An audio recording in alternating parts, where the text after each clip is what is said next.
É muito interessante ver a condescendência que a família do narrador, mas principalmente a sua avó, tia-avó, dispensa ao Suan, né? Lembre-se, a palavra condescendência é uma palavra interessante. Etimologicamente, ela quer dizer o seguinte, né? Ela quer dizer você descer ao nível de uma pessoa, ok? Basicamente é isso, né? Então você condescende, né? Então você descende ao nível da pessoa para aí ter um tipo de simpatia. Mas sempre está implícito essa atitude de um superior e essa atitude de misericórdia, compaixão, simpatia a um inferior, né? Às vezes sincera, às vezes só simulada. Então vamos analisar essa condescendência e ver como na verdade é o oposto do que a gente pensa. Só antes de a gente continuar, por gentileza, se inscreva no canal se você não é inscrito. Comente alguma coisa, por mais que seja um oi, para que o vídeo ganhe relevância, né? E compartilhe para me ajudar nessa minha caminhada. Então vamos lá. Qual que é a condescendência da família e da tia-avó em relação à sua? Há duas condescendências, né? Primeiro seria uma condescendência social e depois uma condescendência intelectual. Lembre-se que Suan, o pai de Suan, ele era uma classe inferior à classe da família do narrador, né? E aí o que acontece? O Suan acabou se tornando pai, sua filho se tornando pai. O sua filho acabou se tornando colega, né? Colega de infância, né? De rapaz, o texto coloca, do pai do narrador. E aí, por causa disso, pode haver essa quebra de castas, né? Lembra que a sociedade burguesa deste tempo, o tempo em que acontece a nossa história, né? Ali, comecinho do século XX, a sociedade burguesa francesa, principalmente a família do nosso narrador, que nós temos acesso, acredita nesse sistema de castas muito bem engessado, né? Se você nasce como um corretor, você não vai passar para a próxima casta. Então a família olha para a sua pensando assim, olha, mas ele é amigo de rapaz, né? Então vamos deixar com que ele frequente a nossa casa, por mais que ele esteja na casta lá que estão os corretores, né? Esta seria a exceção para essas castas, né? Quando tem essas relações esporádicas, né? O grosso da interação acontece na sua casta, né? Então a família condescende, olhando para Suan e falando: Suan, não, você pode nos visitar. Mas nós ficamos sabendo, logo no começo do livro, que Suan frequenta príncipes, né? Suan, deixa eu ver se eu consigo aqui. Deixa eu ler essa passagem aqui que é importante para nós, ó. Ele já não vivia na sociedade que sua família frequentava. Ele já tinha passado dessa sociedade do teu pai, do pai dele, né? E tinha passado a sociedade da própria família do narrador, né? Ele era um dos membros mais elegantes do Jockey Club. Lembre-se que o Jockey Club de Paris nesse tempo é um dos clubes mais fechados, né? E mais restritos e mais seletos de Paris. Amigo predileto do Conde de Paris e do Príncipe de Gales, um dos homens mais cortejados da alta sociedade do bairro Saint-Germain, que é simplesmente um dos bairros mais importantes de Paris, né? Então, a família não sabe que a relação é inversa.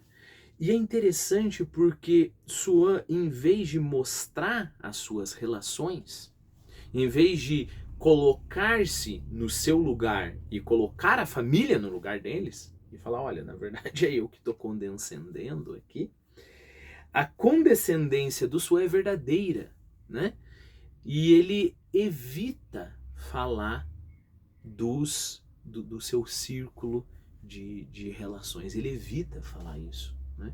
Então, quando ele vai contar qualquer história, qualquer anedota ali, ele faz questão de encontrar relações comuns que ele tem em comum com a família, né?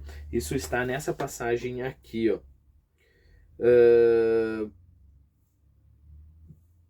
Porém, de hábito, contentava-se em procurar divertir-nos contando, de cada vez, uma história nova que lhe acabava de ocorrer com pessoas escolhidas entre as que conhecíamos, como o farmacêutico de Combray, como a nossa cozinheira, o cocheiro, etc. Então ele pegava as pessoas de menor classe ali e evitava todas as anedotas. Imagine, você frequenta a alta sociedade, você vai ter um monte de anedotas interessantíssimas da altíssima sociedade para contar, mas ele se calava completamente. Então eu acho uma posição fantástica do Swan. Eu não sei se eu conseguiria fazer o mesmo, mas eu gostaria de conseguir fazer a mesma coisa se eu estivesse na posição do Swan. Em vez de me defender, em vez de defender a minha honra, né? Em vez de defender a minha classe, falo, não, deixa o pessoalzinho aqui, vamos nos divertir, né? A segunda condescendência que a família, mas principalmente a tia-avó do narrador tem ao Swan, é uma condescendência intelectual, né? Como o Swan para a família tem uma classe, é de uma classe inferior, mas ele gosta de arte, né? E ele gosta de colecionar arte. Como que você vai explicar que um cara de uma classe inferior conhece e gosta de arte? Você não vai falar que ele é um conhecedor de arte. Você vai falar que ele tem a mania de colecionar arte, né? Deixa eu ver se eu consigo encontrar essa passagem para você aqui. Aqui, ó. O Swan tinha a mania de objetos de antiguidade e pintura. Não é nem arte, é pintura, né? E aí a tia-avó olha para o Swan e solta o seguinte, né? Mas o senhor é um conhecedor? Pergunto-lhe em seu próprio interesse, pois os comerciantes lhe devem impingir aqui é forçar de goela abaixo, né? Muitas porcarias. Então, olha, para ela tá falando, né? Poxa vida, você com a tua classe, com o teu desenvolvimento intelectual, você deve ser enganado, né? Ficar aí colecionando aí umas pinturas, né? Eles vão te forçar um monte de porcaria, você não vai saber distinguir o que é bom, o que é mal. Perceba, Swan, a gente vai ver no decorrer da narrativa, que ele entende muito de arte, ele tem uma sensibilidade muito grande para a arte, né? Inclusive, ele é especialista em um pintor específico. A gente vai chegar lá, né? O que o Swan faz? Ele, quando aparece esse assunto, ele fica impostado e empoado, querendo dizer um discurso grandíssimo sobre arte? Não. Ele, por condescendência verdadeira, e para evitar, né, sei lá, conflito, ou sei lá, esquentar a cabeça, ele simplesmente, toda vez que as pessoas falam de arte, ele vai quase que rudemente nem interagir com eles. Perceba atenção no seguinte, né?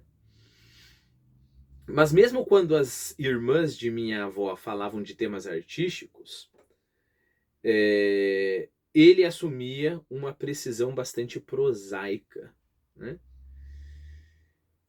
Provocado por elas a dar a sua opinião, a exprimir sua admiração por um quadro, Swan mantinha um silêncio quase grosseiro, mas em compensação abria-se quando podia fornecer algum informe material sobre o museu, sobre quando o quadro foi pintado, sobre a data, você entendeu? Então sempre ele ia para as observações prosaicas, né? Quase anedóticas, né? Você sabia que Da Vinci, quando pintou esse quadro, estava lá, etc, etc, né? Então ele evitava entrar nos grandes temas, né? Esse tipo de inversão, né, de estar tão acima das outras pessoas, a ponto de não precisar entrar numa competição com as outras pessoas, é o que torna Swan admirável nessas passagens aqui.